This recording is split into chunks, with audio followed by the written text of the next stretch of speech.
This is a demonstration video on how to make your own felted soap, specifically using the Felt Your Soap kit from Full Circle Wool.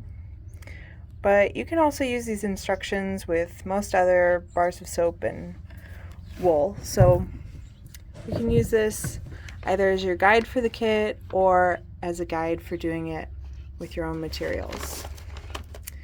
With the kit, it comes with almost everything you need.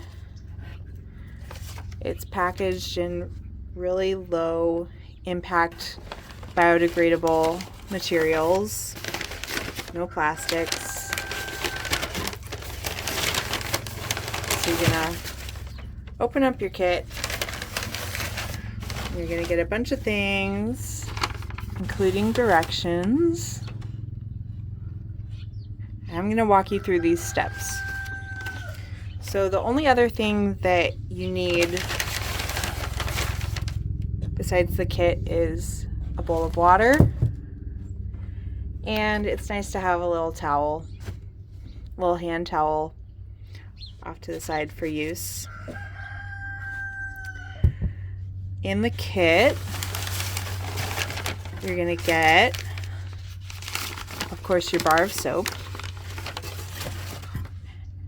These soaps are made by Sarah Kaiser from Wild Out Hollow, and they're using natural, farm-grown, and climate-beneficial ingredients. This is a goat milk-based soap. It's either unscented or lightly scented with lavender. And then for the wool part, you're going to get some little bits of different things. So you're going to get some wool batting, and it might vary. It's going to be different kinds of wool that are on hand, but you're always going to get the information on what it is. The wool included in this kit is more than you'll need for just one bar of soap. Probably like 5 or 6 bars of soap that you can felt using the wool that comes in this kit. But if you want to make more, you can always go on the Full Circle Wool website and you'll be able to order more materials. You can just order the wool by the ounce. You don't have to buy the kit again. So this is batting in naturally grown brown. This is how the sheep grows it. And in gray, from a gray sheep. And batting is basically washed and carded wool, so it's been sort of brushed into a long, thin sheet like this. And then there's roving, which is a different preparation of wool.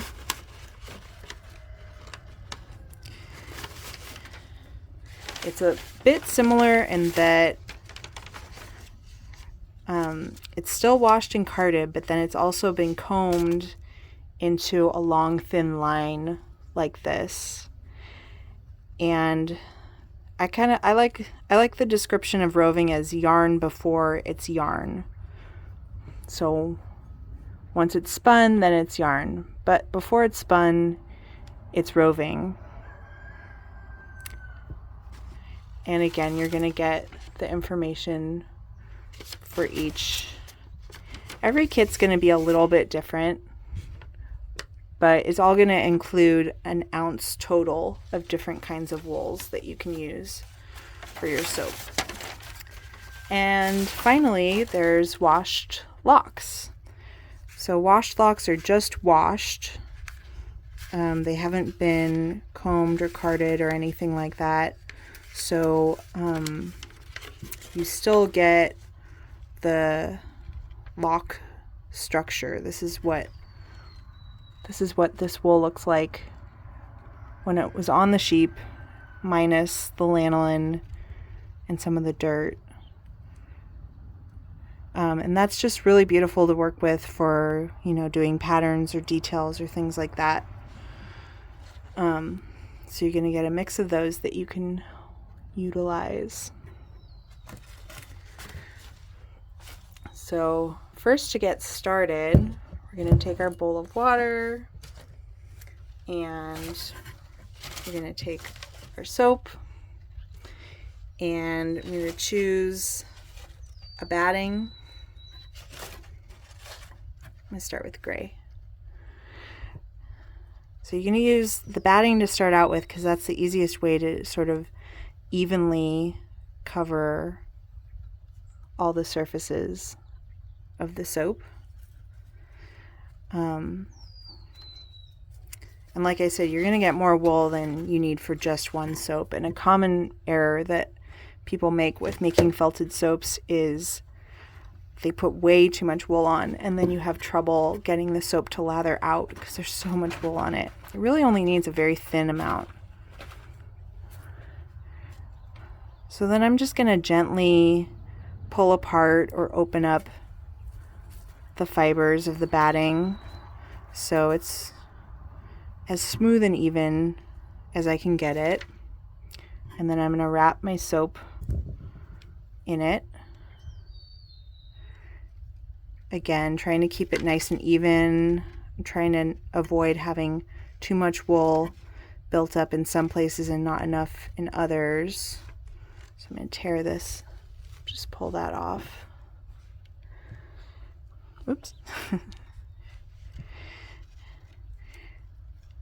And then with the wool as evenly spread out around the soap as possible, then I'm just going to dunk it in the water, pull it right back out, and then I'm going to start to just really gently rub the surface just to get the soap going and to get the wool to sort of initially adhere onto the soap. Agitation and soap are what make wool felted. And so even though I'm actually using up a bit of the soap in the felting process, the amount of soap that the felt is going to save in the end, you end up with net more soap instead of getting all just kind of, sometimes bars of soap, they get kind of like melted down, and especially like if you try to use them in the shower or something like that, they just get easily wasted. And the felt, it acts as a bit of a natural loofah around the soap for your skin. Oh, hi, Roy. How are you? Do you want to be part of the video, Roy? He's just checking things out. He's a good supervisor. Anyway, what you want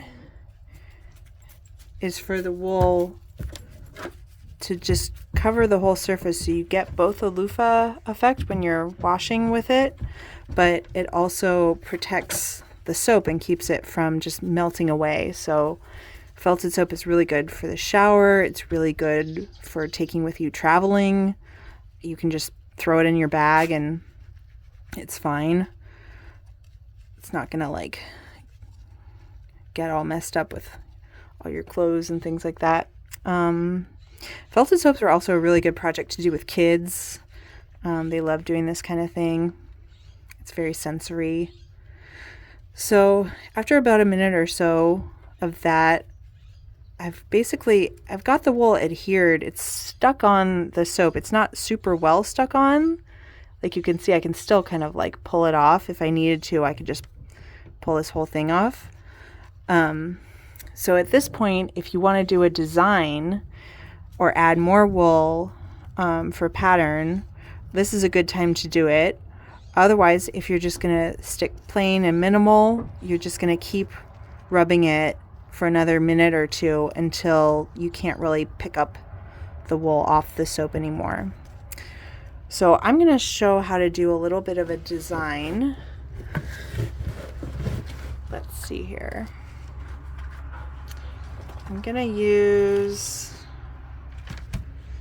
to use some of the roving use some of this brown roving, and I'm going to take a little bit and use just a little to make kind of like a stripe, I think. Really, the possibilities with this are kind of endless. You can do all kinds of patterns, which is pretty fun. But again, you want to be careful that you don't pack on too much wool, because then it will become hard to have the soap lather out. So I'm gonna add a little stripe, and then I think I'm gonna use some of these cool looking locks, washed locks. I like these ones. Just gonna put that on there. I think that looks good like that.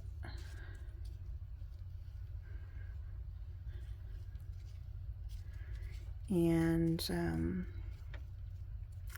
maybe some of the lighter color locks for contrast.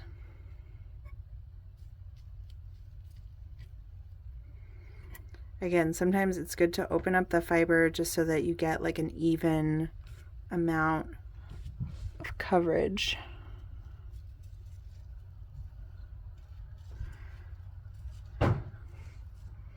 Okay, and then I'm going to dunk it one more time in the water, just really fast. And then I'm going to keep going with rubbing it into place. And you might find that, especially with the locks, they might move around a little bit initially, but the felting process is a process of essentially freezing the fibers into place. And so ultimately, when you're finished felting, they are not going to move around anymore.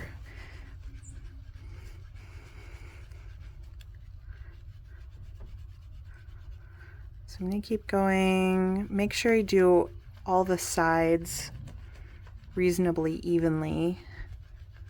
Sometimes it's easy to just kind of focus on one side, and then the wool can kind of get bunched up on another side. So you want to make sure that you keep going around the soap and rubbing the soap evenly so that you avoid that bunching up phenomenon.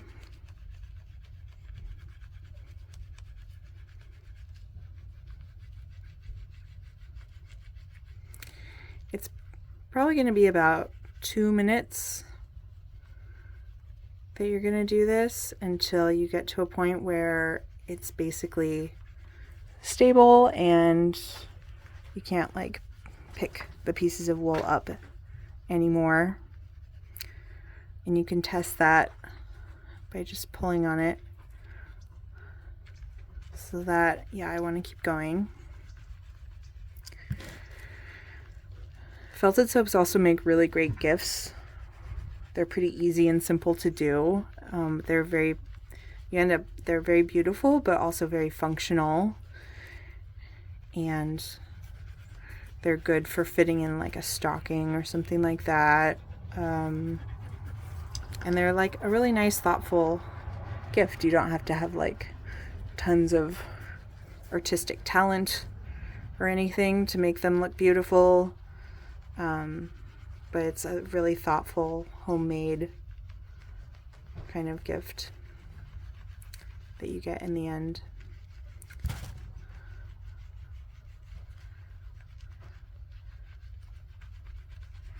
Okay, so let's try that again.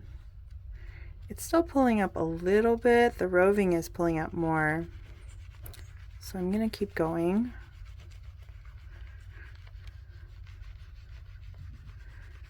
It's a really beautiful autumn day. It's the beginning of November, so it's like crisp and chill outside, but the sun is still coming out and warming everything up. And it's going to start raining, which is exciting.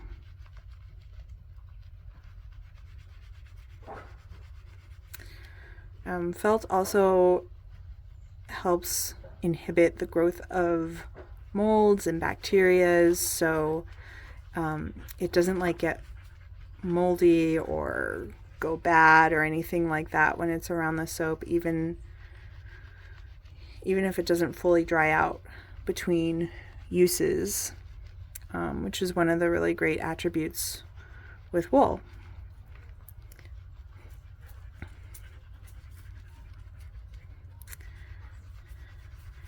Okay, I think we're good now. Yeah, so I'm not really able to pick up the wool anymore the way I was before. So I think that for now, I'm gonna let this dry. So I'm just gonna rinse my hands, and I'm gonna use that towel